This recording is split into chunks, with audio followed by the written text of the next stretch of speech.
Welcome to Catch You Outdoors. I'm your host, Captain Rob Modis. Contact email is catchoutdoors@gmail.com. Website, catchoutdoors.com. Facebook page, Catch You Outdoors. Got a couple books out there published over the past couple of years. Bridge to Paradise released this past November, and What I Know About Fishing Southwest Florida released in November of 2020. Signed copies of Bridge to Paradise are available on my website. Almost gone. Get them while you can. That's at catchoutdoors.com. Both titles can also be purchased on Amazon in both print and Kindle versions. Oh my gosh, another week has gone by. I can't believe it. Today's episode's number 26, titled Gone Sailing.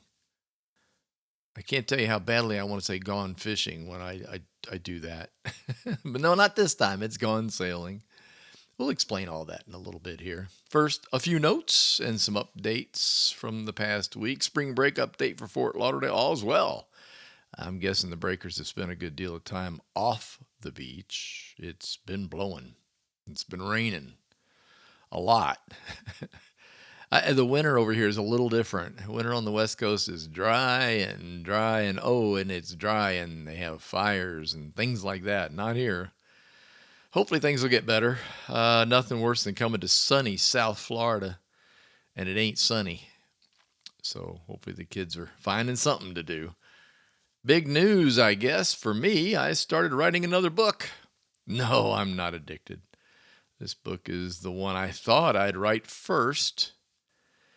And for the reason I didn't, I couldn't begin to tell you. I don't know why. Janelle said you better do it. The notes are getting dusty. More about that in the coming months.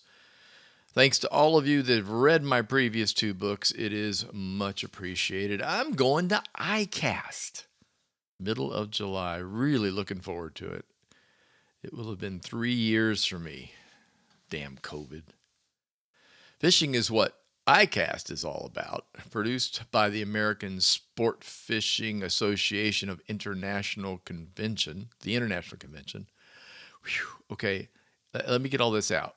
The International Convention of Allied Sport Fishing Trades. There, that's what ICAST stands for. I bet you didn't know that. International Convention of Allied Sport Fishing Trades is the world's largest sport fishing trade show. It's in Orlando. Used to flip it back and forth between Orlando and Vegas, but the Vegas crowd was thinning, and the Orlando crowd was getting bigger, so they've changed it totally to Orlando. There's been no talk of going back to Vegas. I'm happy about that. First of all, I live in Florida, so it's easier to go. Secondly, Vegas was just, I don't know. There's too much going on in Vegas. People can focus a little better in Orlando on what's going on. Visit Orlando. I want to thank you guys for having it back again. Got travel planning for ICAST. You need to get to ICAST. Check out Visit Orlando. They have a lot of great information about places to stay. I also need to point out that the show is for fishing suppliers, dealers, outdoor press, stuff like that. They do not allow guests. Sorry about that. So if you have credentials, you can get in. So thank you very much for the credentials. My memberships with CEOPA, the Southeastern Outdoor Press Association, and OA, the Outdoor Writers Association of America. I'm honored to be a member of both of those organizations, and thank you all very much for supplying me with credentials to get into ICAST. ICAST is really a lot of fun. I'll be talking about it in the weeks to come. As we start to roll up, they'll start releasing little tidbits of information. Now that I'm registered, I'm on their mailing list, so I'll start to get all kinds of little hints and things like that. It's going to give me a lot to talk about in July and August. I'm really looking forward to that. All the new fishing gear is shown there. All the secret stuff comes out there. They've got a little room in there that's you have to sign off on saying, I'm not going to talk about this until blah, blah. And it's neat. It's really a lot of fun to see the brand new stuff come out before it's even in brown and white boxes. They haven't even made boxes for the stuff yet or packaging for it yet. So I'm excited about getting back. It's been a long time. Plus I get to see old friends, people that I know from the fishing industry will be there. It's just one of those events that I hated missing, and it's really good to be back. So looking forward to that. This week's podcast, Gone Sailing. Long story short, I became a sailor before I became a boater, or stink potter, as the sailors call us. I'm still a sailor. I'm also a stink potter. Um, I thought this would just be a fun subject and an interesting subject with fuel prices being what they are now. Yes, sailboats do need a little bit of fuel. Some have engines. Well, anything. Let's go with about 25 feet or more, maybe 27 feet or more. There might be an engine on. You know what? Even that's unlikely. I'm going to say 30 feet. Might have a small engine on board or even an outboard hanging off the back. The idea is the engine is pretty much used for docking, leaving the dock and coming back to the dock. It's kind of tough to do that under sail. However, when you take tests to be a sailing guide, you get to do that. By the way, it's a lot of fun trying to dock with the sail only. But anyway, so they do use some fuel, but mostly for docking. They also do it on what we call the doldrums when there's no wind blowing at all and you need to get somewhere. You can turn the little engine on, which in a sailboat, most sailboats, we're talking like a trawler. It's about 8 to 10 knots, so it's not going to get you there in a hurry. And hopefully you don't run into too many doldrums. It just depends on where you sail. I learned to sail in Clearwater, Florida. It was just something. Long story short, or this might be a long story. The kids that lived next door to me in Clearwater that we grew up with, both were going to what they called the Optimus Pram Sailing Club on Clearwater Bay, in Clearwater, on Clearwater, off of Clearwater Beach, and uh, my brother and I were watching them. You know, they would bring home the little pram that you learn to sail. It's 8 feet long. It's about 4.5 feet wide. It's kind of boxy, more like rectangular looking. Has a single sail. That's what you learn to sail in, and these kids were into it. Greg and John, our next door neighbor friends, and I'm not sure how it all came to pass. Somebody talked to my dad and my mom about it. Probably the Gregorys. That was their name, the next door neighbors. And next thing you know, we went down to see what was going on, and they had sailing instruction. And I just remember standing in a little like a small aircraft hangar, more or less, but littler, with lots of boat stuff in there, lots of prams up against the wall, and mast and sails and all this stuff. And I looked around and thought, this is pretty cool. The instructor had a board set up in the middle of the room explaining exactly how a sailboat works. Airfoils. Yes, that's right. It's like a wing. It's a sideways wing, catches air, pushes the boat forward if you're good at it. About position of sails, how to tack. What's the difference between tacking a reach, a broad reach, and running downwind? All kinds of. I was just honestly mesmerized. I was like, this is the coolest thing. I'm gonna guess I was around 10 years old. I'm not real sure about that, but I want to say that's probably what it was. About 10. That would have made my brother 8, about 8 years old.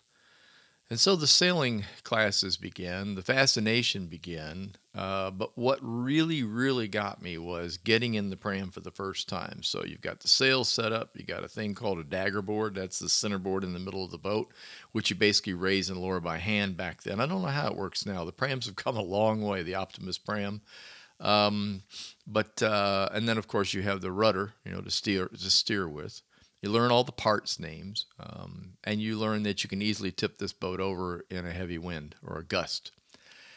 And we set us on a little beach on the bay side, not the Gulf side, on the bay side, and they shove you off after you've taken.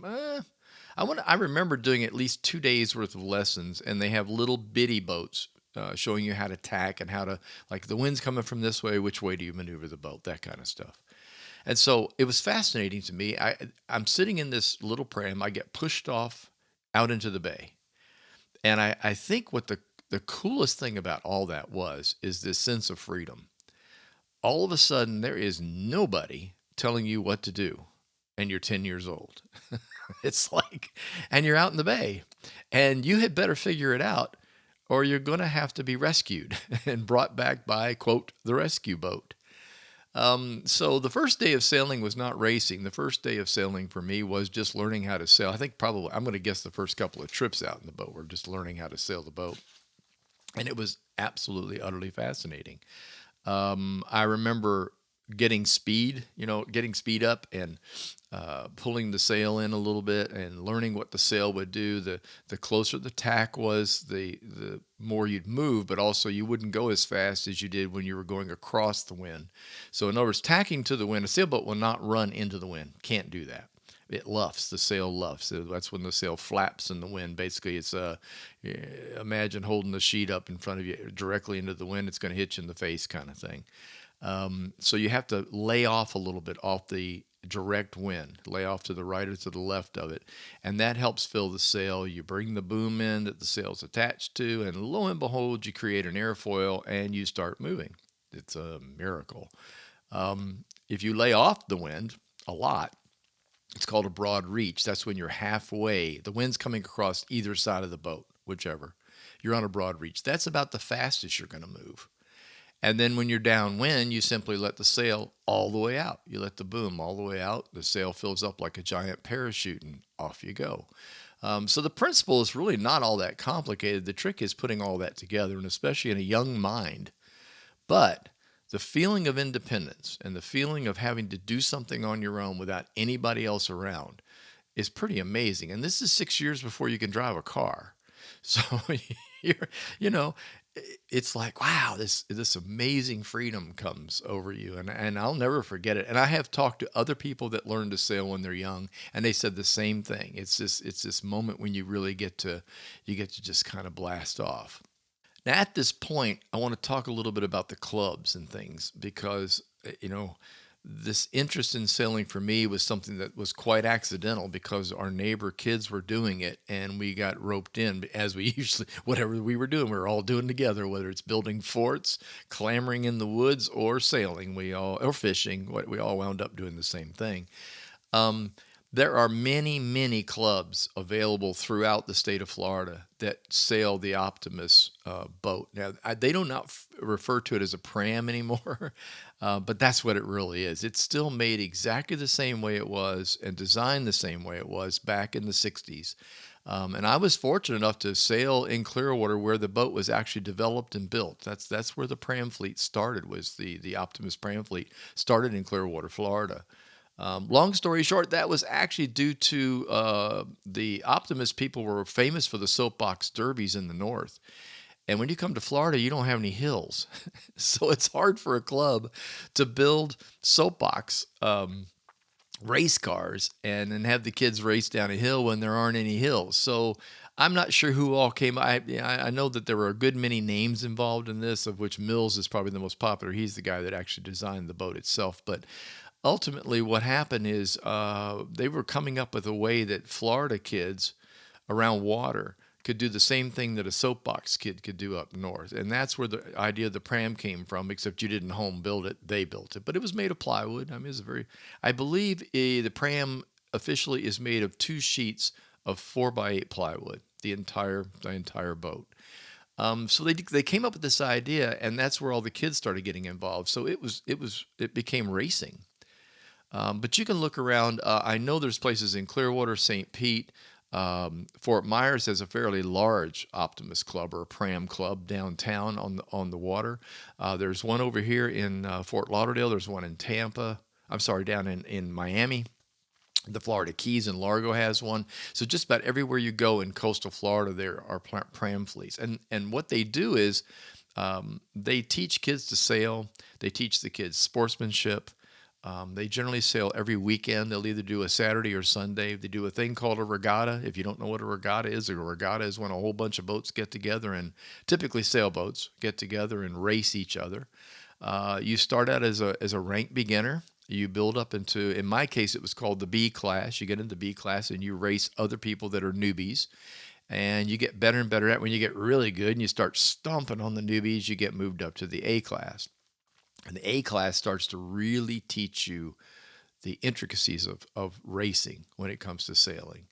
And from there, you might just graduate into the Olympics. That's right, the Olympic sailing clubs.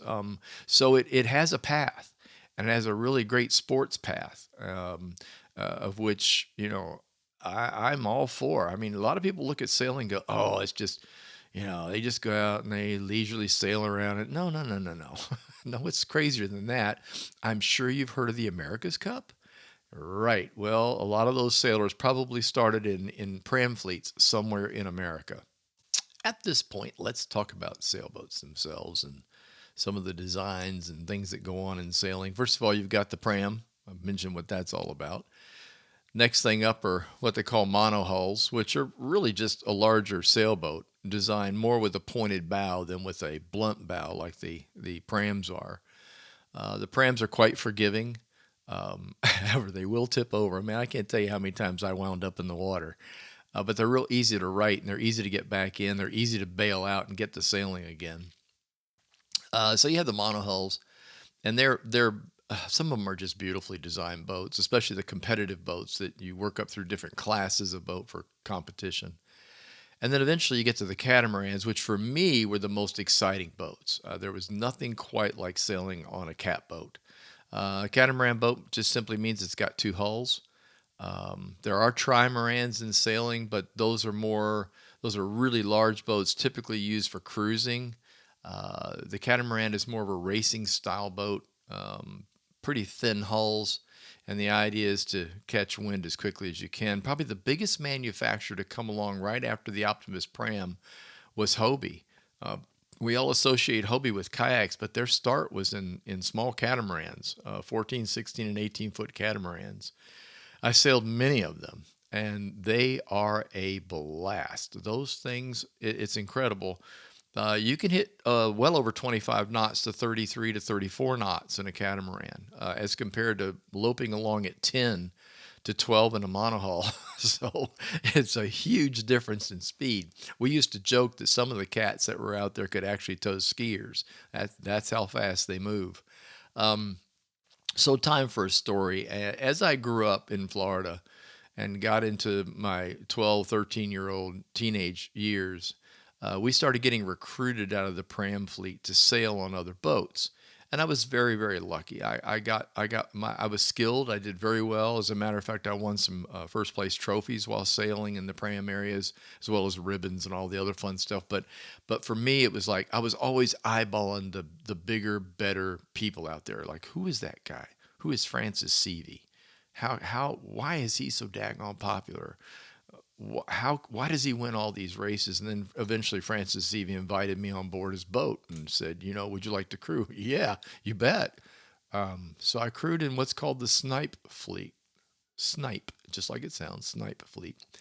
The lightning boats were also available. Lightnings were all the way up into the New Jersey area. It was a very popular coastal small sailboat. Windmills were very popular in the Clearwater, St. Pete area. That's where they were designed. The windmill is again, all these boats are single hull, single sail, some single with a jib, which means they have a small little sail in the front. Generally around 16 feet long, maybe 17, but designed specifically for racing. These weren't what you call a pleasure boat. As a matter of fact, my brother, when he first moved back down to Southwest Florida, after he got out of school up in Daytona, out of Embry-Riddle, he bought a windmill. And he actually had an old classic windmill that we towed around to the beach. We actually towed it out to the Bee Island, the Sanibel Causeway, and put it in there and sailed over to Picnic Island and sailed around the bay. And we had a grand time in that little boat. That boat would really move when the wind was blowing. And so all these boats were designed in this realm, and I spent a good bit of time, not only doing pram fleet racing, where you move from city to city in Florida and you compete against each other, but I was also sailing in the Snipe fleet and in the windmill fleets, being invited. I eventually got invited to get on larger boats, and so my story, this is really kind of wild. There is a boat called a scow. And they come in different letters. It's an E scow, M scow. That denotes the size. If you will imagine a 40-foot surfboard, yeah, with a whole lot of sail, a lot more sail than you've got hull. It required a crew of 4 to man the thing. That's basically to keep it on the water because there was so much sail that once you got going, it would raise up and it actually would make a buzzing sound underneath you when it was reaching speed. It would vibrate. It was just an incredible ride. I got lucky. I was in Pass Grill Yacht Club and I was there for a pram event. And the boys from Russia showed up. That's what we called them. They were Russian. They lived in the Pass Grill area. They also sailed all up and down from Tampa south, but they had this gigantic M scow, and this thing was beautiful. And 3 out of the 4 were there, and the 4th didn't show up. And guess who got invited to crew? Yep, I did. And I'll honestly, I'll never forget it. First of all, they barely spoke English. And when they did, it was excited English, which is hard to understand. They were mainly speaking Russian to each other while we were racing. We won. It's hard to beat a scout. I want to explain about the winning part. All these boats race against each other in different classes typically, but the scow boats were hard to classify. So what they did was they would put it in with other fast boats, typically catamarans, things that really move quickly with a lot of sail. And then they would adjust times. So you had a start time, you all started, but the scows would be given I don't know, a 10-minute negative point, 10-minute negative on it. So you had it was like a time trial. So because you're so much faster, you got this. It didn't matter. The scout would win anyway. It almost always, people would see those guys show up and go, oh no, there goes another trophy. The same thing with the catamarans. The catamaran, there was one cat in Clearwater, a type of catamaran called the shark. It was literally called the shark catamaran. Man, I don't know where they were made. I think it was in Sarasota, but I'm not real sure about that. One of our friends had one, and then the gentleman next door, his name was Art Gregory. Art Gregory was very handy with his hands, and he built a catamaran in his garage. You have to picture the whole garage, all of it. And he called it the Shark Eater. Yes, it was. By the time we saw it sail, it was screaming fast, and that's why I still have this fascination with cats. I can't get over that particular boat because of the ability of it to go faster than just about anything else. But no, I never got to sail on the Shark Eater. I'm sorry to say we moved. We moved to Kentucky about the time that he got it finished and got it on the water, but we certainly heard about it. So sailing's in my blood. I've rented sailboats. I've sailed all through the Florida Keys. I have sailed on the East Coast and the West Coast. My brother and I have cruised together on the West Coast. We've done several what I call sailing adventures. As a matter of fact, in my book, Bridge to Paradise, there is a sailing story in there. But we had a lot of fun. I mean, we really, really had a lot of fun growing up as sailors, if you will. And that led to the Stink Potter. My dad, I don't know if he did it on purpose or not, but rumor has it that that's really what the thing was all about. My dad realized that somewhere along the line, my brother and I were going to wind up at boats with motors behind them. And the learning curve on a motorboat is, I don't know. I'd like to say it's 0, but that's not true because I've watched people rent motorboats and mess up constantly. People will buy a brand new boat much too large for them, and they don't take any lessons and they don't learn anything about the boat, and they think, well, it's just like jumping in a car, and it's not. It's nowhere near like a car. First of all, it ain't got brakes, and so that causes problems right off the bat. Also, the maneuverability of a boat is radically different than an automobile. You steer with front wheels, typically front wheels in a car. You steer from the ass end of a boat, and it does not operate like an automobile does. It doesn't point like one, doesn't steer like one. Nothing works like a car when you're dealing with a powerboat. I think I think back long term that my dad probably thought, I'm going to take these boys and get them involved in this sailing thing that the neighbors are in and teach them to sail and get the sailing under their belt. And then that way they'll have a really, really strong, what's the word? Notion, they'll have a strong idea about what boating is all about and how a boat operates, especially when you're using a sailboat, which is affected dramatically by wind. That will transfer to a motorboat because guess what? Powerboats are also affected by wind. I have watched a lot of people come into a dock in Florida with wind across the bow in a powerboat and wind up in the wrong slip, wind up hitting another boat. Once they start over controlling, the over controlling becomes disastrous. So I've seen all kinds of fun things in marinas. Well, I shouldn't call them fun. We'll call them entertaining, in a bad way. So this whole idea of my dad getting us to sail, I think, was really an ends to a means. It was like, you guys learn to do this, you get good at it, and we got really good at it. We won a lot. And then all of a sudden the powerboat comes up, and the principle in your head of a powerboat becomes really, really easy. You start realizing that there are many, many outside effects. Number two big ones in Florida are wind and tides. When you boat in a lake, you only have wind to deal with. When you boat in Florida and you try to put a boat into a slip or up against a dock, you have two things going against you or for you, wind and tide. One can actually be pushing the opposite way of the other. So it makes it very, very difficult to learn to dock a boat, especially a large boat. I made a lot of money docking large boats for people. I worked in a marina. We'd have guys show up in their yacht and just stop out in the water and wave at you and have you come out in a dinghy or something and pick them up and take the boat in and actually finish up the docking maneuvers and get a very nice tip for it. Those are the wise people. The ones that didn't do that broke off pilings and hit other boats. And oh my gosh, I could certainly write a whole story about that. So anyway, that to me, I think my father really did the right thing. And this gets back to what I was talking about earlier with these fleets of boats, of small boats out there that will teach kids to sail. Do it. If you're a father, mother, grandparents, aunts, uncles, whatever, and you have a kid coming up in the, I don't know, 8, 9-year-old range, and they seem to be very interested in boating, seem to be very interested in the water, sign them up into a sailing fleet. Get them to learn how to sail and learn to sail competitively. And it'll just, first of all, it'll make them much better boaters overall. It'll also make them great sportsmen. The sport of sailing is really, the camaraderie that you feel among other sailors is pretty amazing. It really is. Recently, Janelle and I got invited to go to the Fort Lauderdale Yacht Club to witness a program called STAR, which is basically art. It stands for Street Art Regatta, and the STAR program is done with the kids in their sailing fleet, in their Optimus sailing fleet.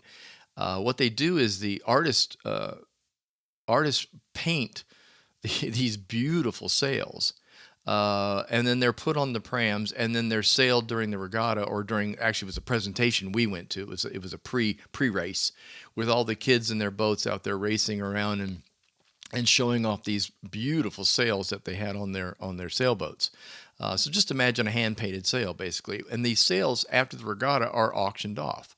So they list them, and you can actually bid on these things. And this money goes back to help support the pram fleet, the Optimus fleet, at the Fort Lauderdale Yacht Club. But what I noticed most about this event, first of all, it was fun just to go back and see the difference in a new Optimus sailboat compared to what I learned in. Wow. Talk about modernizing, made of fiberglass, all that kind of stuff. Just beautiful little boats. But what really got me was the kids. The kids were like, nobody was frowning. Every child was smiling. Every kid was having a blast. Every kid was happy to be the center of attention from all these adults. I talked to a bunch of parents who were around watching their children, and the parents were the same way. All of them are grinning. All of them are looking at this thing, looking at these children like, wow, I'm so proud of these kids. Look what they're doing. Every single parent I talked to pointed to their child in a sailboat. That's my kid in the sailboat. What was cool about it was you didn't have to look at sailboat sail numbers. They'd actually say, oh, he's in the mermaid boat with the paintings of mermaids. He's in the flower boat. He's in whatever the artist had done on a sail. Brilliant, absolutely brilliant idea.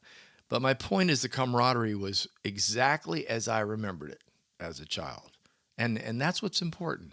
So if you got a young one out there who, I don't know, you're looking for something for them to do. You're trying to get them out of the house, trying to get them off the game machine, try to get them into some sort of sport. Maybe they're not a sportsman type. They don't play ball. Not interested in baseball, football, basketball. This just might be the sport for them. I know it was for me. I didn't play ball, didn't play football, didn't play basketball, but by golly, I got really good at sailing. I look back at it now and I think about the camaraderie of it and how good it was being around all the other kids that were like-minded in this. I am so thankful that my father and my mother took me to that small hangar on Clearwater Beach that was full of sailboats and got me started in a sport that I have never forgotten. And to this day, I still enjoy getting out on the water and sailing. There's really nothing quite like it. Thank you so much for listening. I appreciate you taking the time to tune in. If you enjoyed the podcast, please tell a friend and share it on social media. Catch Outdoors is hosted by Anchor and available via Spotify and Apple Podcast. Our Facebook page is Catch Outdoors. Website, catchoutdoors.com. Until next time, get outdoors and enjoy.